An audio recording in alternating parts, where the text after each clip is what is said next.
안녕하세요. 저는 2년 정도 한 남자와 연애를 했어요. 연애를 시작한 지 4개월쯤 되었을 때 군 복무를 위해 떨어져 있어야 했었고 8개월 만에 심각하게 다쳐서 돌아왔더라고요. 의가사 제대라고 했습니다. 불행 중 다행으로 급하게 수술을 했지만 회복은 무척 빠른 편이었어요.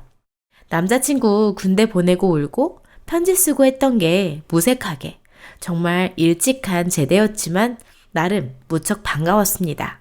아무래도 문제가 생겨서 급하게 전역하게 된 것이라 그런지 남자친구의 취업은 쉽지 않았습니다.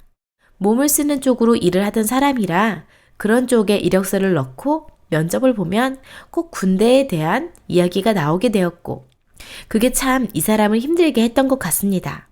그때 제 나이 25이었죠. 제 남자친구 나이는 23이었고요. 네, 저희는 연상연하 커플이었어요. 아무튼 남자친구는 입버릇처럼 빨리 취직하고 돈 벌어서 저랑 살림 차려야 한다는데 마음대로 안 된다고 힘들어 했습니다. 그 사람은 유독 결혼을 빨리 하고 싶어 했어요. 한 번은 조바심과 불안함에 떨고 있던 남자친구와 마음을 터놓고 이야기를 했는데 본인의 야망 중에 하나는 일찍 결혼을 하고 안정된 가정을 이루는 것이었대요. 그래서 연애도 좋은 아내가 될 수 있는 가정적인 사람을 만나려고 노력하다 보니 항상 연상을 만나왔다고 하네요. 23살 남자. 전문대 졸업하고 바로 군대 갔다가 돌아와서 취직을 얼른 하는 게 목표였는데 본인이 다치게 되면서 그 꿈은 완전히 물거품이 되어버리는 것 같아서 많이 힘들고 조바심이 난다고.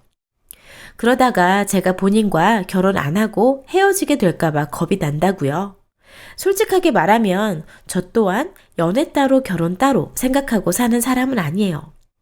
그렇지만 모든 연애의 끝을 결혼으로 보지는 않지요. 서로 만나보면서 알콩달콩 연애하겠지만 좋은 감정만이 아닌 서로 의견도 조율해보고 가치관도 나누어보고 그러면서 서로에 대해 깊게 알아가게 되고 결혼도 자연스럽게 계획하게 된다고 생각합니다. 25살인 저. 특히 요즘엔 사실 이 나이도 결혼이 이르다 생각하는데 23살 남자친구에겐 너무나 급한 게 아닌가 생각이 듭니다. 정말 미안하지만 솔직하게 말했습니다. 나를 그렇게 진지하게 봐줘서 너무 고맙다. 그리고 남자 여자가 만날 때 자연스럽게 결혼을 생각할 수 있다고 생각하지만 우리는 아직 가정을 책임질 만큼 능력이 되지 않고 나 또한 20대 후반에 결혼을 하고 싶다. 그렇게 생각하고 있었는데 이런 이야기를 들으니까 조금 당황스럽기는 하다.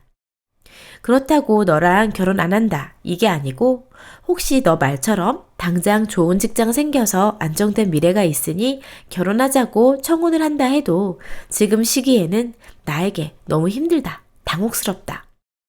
결혼을 함께 준비해야 하는 게 맞고 한쪽의 강요에 의해서 이루어져서는 안 된다고 생각한다. 했습니다. 그리고 그 말도 했어요.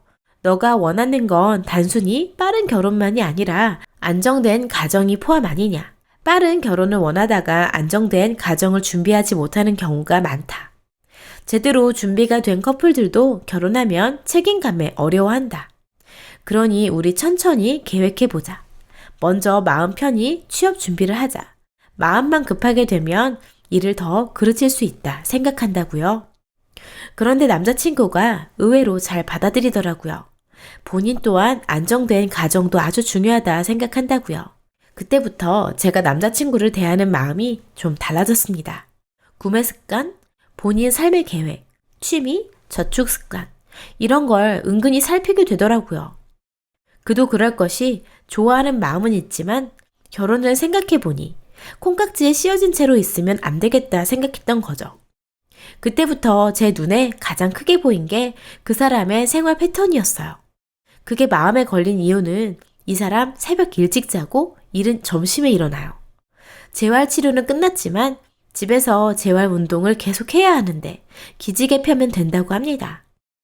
배달 음식 시켜 먹고 누워서 핸드폰으로 일자리 확인합니다. 그동안은 자세하게 신경 안 써서 저도 회사 생활하고 제 삶을 살아야 한다 생각했거든요. 남자친구와 연애에만 포커스해서 계속 연락하거나 그런 타입은 아니에요. 아무튼 자세하게 신경 안 써서 몰랐는데 다시 보니까 그 사람 지원하는 게 마감 하루, 이틀 남은 곳에 이력서도 아닌 적혀진 연락처가 있으면 바로 전화를 한다거나 이미 지원 마감된 공고 보고 이력서 넣고 이러니까 되겠어요? 저라도 그런 사람 안 뽑습니다. 어쩌다 운이 좋아서 면접 보러 오라고 해서 가면 군대 이야기가 나오고 다들 표정이 안 좋아졌다던 이유는 의가사 제대에 대해 요약 설명을 잘 하면 될 것을 장황하게 비가 오는 날이었습니다. 이걸로 시작해서 눈물로 마무리를. 아직 어려서 그런가요? 결혼에 대한 건 뜬구름일 뿐이구나. 이야기를 해봤자 잔소리하는 꼰대 중 하나로 여길 분위기라 관두자 싶었죠. 두 번째 마음에 걸린 건 본인이 돈을 벌지 않고 본인 부모님과 저에게 용돈을 받아서 쓰는데 친구들의 술을 그렇게 사는 거예요. 아이고, 그렇게 점점 결혼에 대해 생각하다 보니까 오히려 좋았던 그 감정도 식어가고 대신 결혼은 점점 더 먼 이야기가 되어갔어요. 그러다가 남자친구가 로또 1등에 당첨이 되어버린 거예요. 본인은 평생 놀고 먹어도 넉넉한 돈을 받았다고 하는데 뭐 사람마다 생각하는 게 다르잖아요. 세금 내고 어쩌고 하니까 16억이 떨어졌는데 이제는 취업 생각을 접었다 합니다. 당분간 편하게 놀다가 지겨워지면 사업 하나 잡아서 대박을 터뜨리겠다며 본인은 행운아라는 걸 깨달았다 하는데 저는 그 모습에 정이 확 떨어져 버리더라고요. 그날부터 친구들 만나서 밤새서 술 마시고 그러더라고요. 솔직히 그동안 마음고생 많이 했으니까 그럴 수도 있겠지 하면서 이러다 상황 봐서 헤어지자 싶었어요. 사실 정이 떨어질 만큼 떨어져서 헤어지고 싶은 마음은 계속 들었지만 그러다가 마음 약한 남자친구 잘못될까봐 상황을 살피고 있었거든요. 아무튼 남자친구 그렇게 부어라 마셔라 하는 게 얼마나 하겠나 싶어서 별 상관 안 했는데 저를 명품관에 데려가서 마음에 드는 거 다 고르라고 합니다. 우리도 돈으로 좀 갑질을 해보자고. 저는 그 모습이 정말 치졸하게 느껴졌습니다. 제 직업은 메이저 항공사 승무원입니다. 가끔 비즈니스석 안내를 하러 가는 적이 있고 한두 번 일이 생겨서 1등석에도 들어간 적이 있었어요. 다들 배울 만큼 배우고 가질 만큼 가진 사람들이고 언론에서 말하는 것처럼 갑질, 진상 고객도 있지만 거기에서도 시간을 맞추어 깨워달라 하시고 책을 보시고 일을 하시거나 가족과 대화하시는 분들도 계시는데 그런 분들은 정말 좋아 보였거든요. 아무튼 그분들하고 너무 확 차이가 나는 거예요. 돈으로 갑질 좀 해보자니. 안내하는 직원은 눈 동그랗게 뜨고 제 눈치를 보는데 저는 그 눈이 부러움인지 놀라움인지는 모르겠지만 그 시간, 그 장소에서만큼은 남자친구랑 같은 동급으로 있는 것 같아서 기분이 너무 더러웠고 그대로 나와버렸습니다. 나와서 이건 아니라고. 갑질을 해보자고? 너나 해라, 이 XX야 하고 돌아왔어요. 그 다음날 일찍 비행 스케줄이 있어서 어서 자야 하는데 그 짧은 시간에 말을 마무리하기 어렵겠다 싶어서 전화로 말했습니다. 이틀 후에 내가 직접 연락할 테니 지금은 나에게 시간을 달라고요. 마무리하자마자 집으로 가지 않고 바로 남자친구를 만났습니다. 혹시 나에게 할 말 없냐고 했더니 결혼하자고 하네요. 이제 우리가 하나가 되는 데에는 아무런 문제가 없어졌다. 이 돈이면 빠른 결혼과 안정된 가정 모두를 이룰 수 있다고요. 아이고, 그간 그 돈 어디에 썼는지 물어봤어요. 참 궁금했는데 본인 부모님께는 아직 말을 안 하고 사업 하나 온라인으로 하다가 대박 터져서 억대의 연봉 사업가가 될 것 같다고 조금만 있으면 효도할 테니 기다려달라고 말했다네요. 그동안 부모님 두 분이 없는 살림에 쪼개고 쪼개서 아들 수술시키고 생활비 되고 아프신 몸 돈 걱정돼서 병원 한번 제대로 못 가시는 거 뻔히 보고도 정말 갈비탕 한 그릇 사드릴 생각을 못했나 봐요. 아무튼 그동안 쌓여온 제 마음의 이야기를 했습니다. 너 말대로 결혼을 꿈꿔보면서 이것저것 준비해보려고 하니까 마음이 너무나 불편해졌다. 너의 생활 패턴, 소비 습관만으로도 정이 뚝 떨어졌는데 지금 보니 가치관이 아예 다른 것 같다. 나라면 적어도 월세방에서 고생하시는 부모님께 작은 전세라도 해드렸겠다. 너는 사람이 아니다. 그동안 너가 돈이 없어서 잘 몰랐는데 돈이 생기니 더 확실하게 너라는 사람에 대해 알게 되었다고 헤어지자 하고 나왔는데 장문의 메시지가 왔더라고요. 아이고, 붙잡지 않아줘서 너무 고마웠네요. 메시지를 요약하자면 사람이 돈이 생겼으면 그에 따른 대접을 해줘야 하는데 너는 내가 돈이 없거나 있거나 한결같다.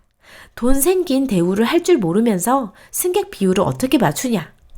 돈 있는 사람은 있는 사람처럼 해줘야 하고 없는 사람은 없는 사람답게 상대해야 하는 기본 원리를 모르냐.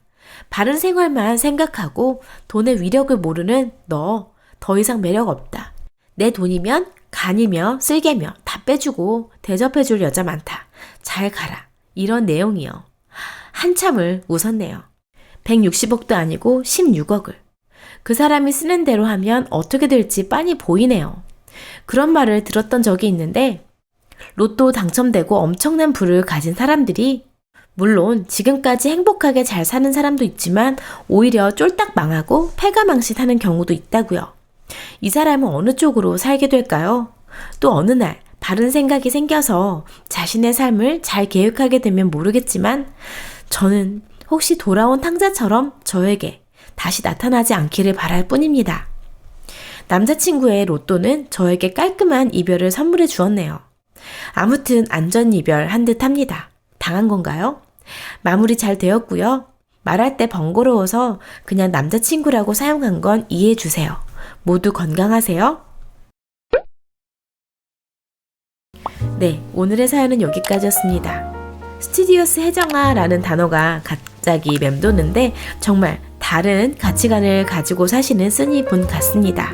스튜디오스 혜정이 앞에서는 그 돈의 위력이 조금의 힘은 줬을지 모르겠는데 쓰니의 가치관은 너무나 확고해서 이게 안전이별의 도구가 되었네요.